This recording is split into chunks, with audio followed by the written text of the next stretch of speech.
I'm with Rosie Ross from Repairing the Breach. Now, Rosie, what is Repairing the Breach? Well, we're talking about the breach that occurred between Britain and Israel from the years between 1918 and 1948. And those were the years of the British Mandate, where Britain was ruling here in the land that's known as Eretz Israel to many Jewish people, and Palestine as it was then known. Now, you have a tour group coming very, very soon, but this is a very different group, not just tourism. Tell us about what you'll be doing there in this group.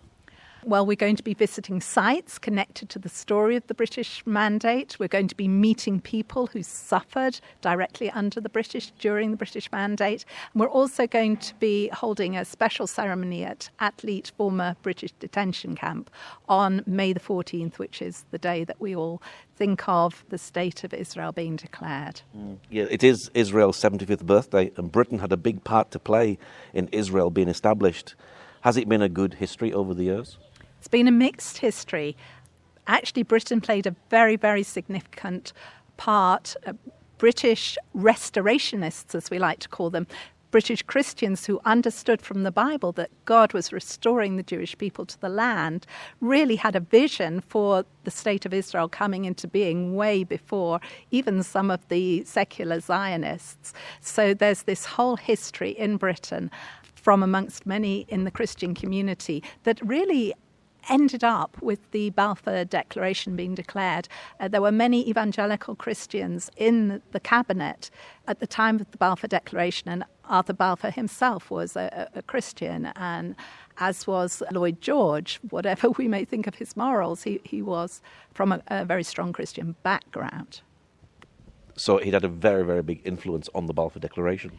They all had a big influence on the Balfour Declaration. And I think the fact that they came from homes where, I'm talking about Arthur Balfour and Lloyd George, they came from homes where the Bible was taught.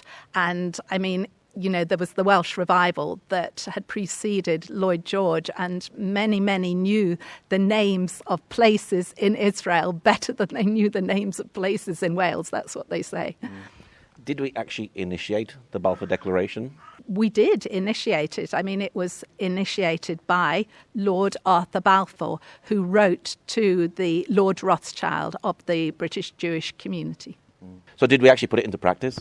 Okay, no, we didn't. There was something called the San Remo Treaty, which Britain signed and actually meant that the Balfour Declaration had a legal status. It wasn't actually simply a declaration of intent. It was a legal binding treaty, and it's very important that we look at that if we're looking at claims to the land. But what happened during the British Mandate is that Britain went back on many of the promises that were made within the Balfour Declaration, and also in the British Mandate to Palestine and in the San Remo Treaty.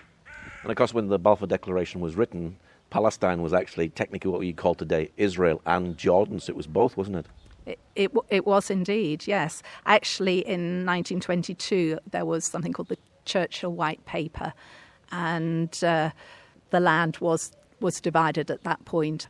Now, because it's going to be Israel's 75th birthday, will this be a joyous time for the group to be in Israel as she's celebrating 75 years? And how will Israelis celebrate this time? Israelis actually will be celebrating before May the 14th, because we celebrate according to the Jewish calendar, the Hebrew calendar. So we'll be a little bit ahead of time. And the usual way in which we celebrate Independence Day is street parties, particularly in Jerusalem. They're big street parties the evening before, and dancing on the streets, let's say reminiscent of November 1947, when it was first known that there was going to be a Jewish state. So what I also want to mention is that Israelis typically have barbecues on Independence Day. I mean, sometimes you can't move literally in places because there are so many people out barbecuing. It's also a day when some of the bases are open. IAF, the Israel Air Force bases, are open. Other bases are open. It's also a time when there's you see flight pasts, so a lot of people are out looking up in the air to see what air displays they're going to be. So those are the sort of things that are going on Independence Day. Now, you've already mentioned that you're going to be visiting Athlete. Tell us a bit about that, the history there. What is Athlete? So it's the former British detention camp. Tens of thousands of Jewish people were imprisoned there by the British between 1939 and 1948. Had some of these people that actually were detained came out of the Holocaust and then straight into a detention camp here in Israel? Well, absolutely. They were from the Holocaust, but they didn't come straight out from the Holocaust. Many of them had endured very, very difficult journeys across Europe to get to the land of Israel. We've heard many, many stories. Some of them were walking across the Alps in the snow to get to safe refuge in Israel, and many of them came on ships which were crowded in very, very difficult conditions, but they were desperate to get to their homeland. Were they treated well when they were in the detention camp here? I can't say they were treated really badly, but they didn't have particularly good food. Men and women were separated. They were allowed to see each other for, I think it was an hour a day. When they first went into the camp, they were taken to a disinfectant unit, and it looked remarkably like going into the gas chambers in Auschwitz. I mean, so psychologically it was horrific for them. So they were crammed into huts. There were many, many in these huts, so the sleeping conditions were, very, very cramped, very unpleasant, and very, very hot in the summer months, extremely hot in the summer months. Now, when you bring a tour over, will you have people that actually went through the Holocaust and went to the Athlete Detention Centre speaking to the group? There will be some who actually went through the Holocaust. There will also be many who are second generation. We have a number who were born in the British detention camps on Cyprus, and they have grown up with their parents' story of what they endured during the Holocaust and what they endured in the British detention camps in Cyprus. And sometimes they haven't heard that story because, as you know, many Holocaust survivors did not tell their story. It was too traumatic. Gradually, over the years, more of them did. But often these people from the second, even third generations carry the wounds and the terrible scars of that period of the Holocaust. And the Israelis whom we know are very, very deeply impacted by the fact that we are coming as British Christians to acknowledge what we did wrong as a nation at that time. You'll be also going to Yad Vashem. What are you going to be doing at Yad Vashem, the Holocaust Museum?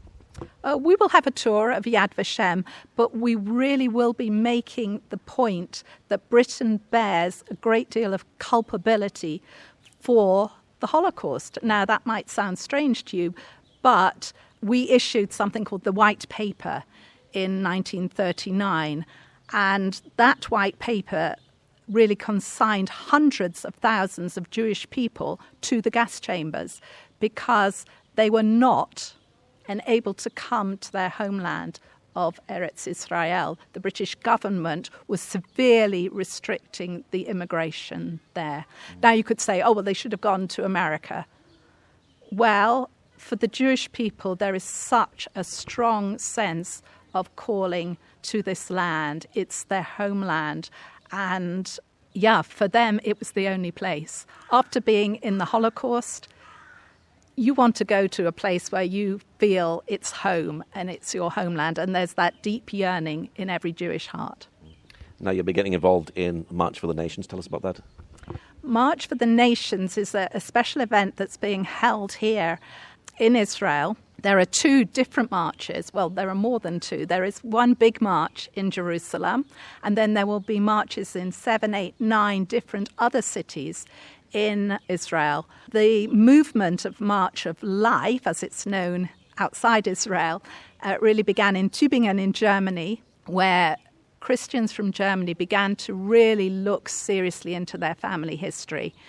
And many of them found out things that they just had no idea about. They discovered the reality of what their grandparents, their fathers, even their great-grandfathers had been involved in during the Holocaust. And they took personal responsibility for this. It was not an easy journey for them to make.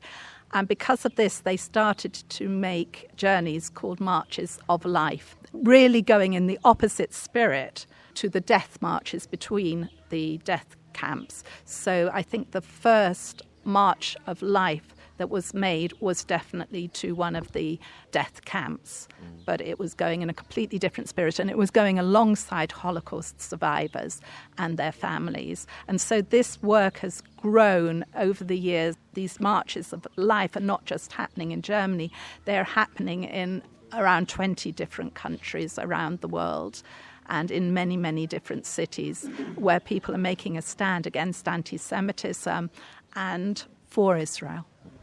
Why do you do this work?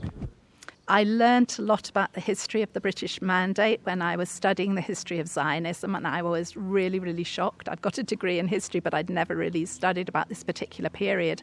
And actually, it's really a period that has been put under the carpet. It's really been swept under the carpet in Britain because there are far too many British people, families, ordinary British families who've really, their ancestors, their fathers, their grandfathers were involved in things that really they want to forget about. They were involved as camp guards in Cyprus, in Athlete, holding Jewish people who survived the Holocaust behind bars. So this has not been talked about. It's something that needs to be talked about. You know, for British people who have actually come on behalf of their fathers or grandfathers to acknowledge what their family were involved in. They've come to the Jewish people and said, look, we're really sorry that our parents were involved in this. They didn't really understand what they were caught up in. And of course, really, it was the government that made these terrible decisions. But many people were involved in things that I'm sure they never wanted to be involved in during the British Mandate.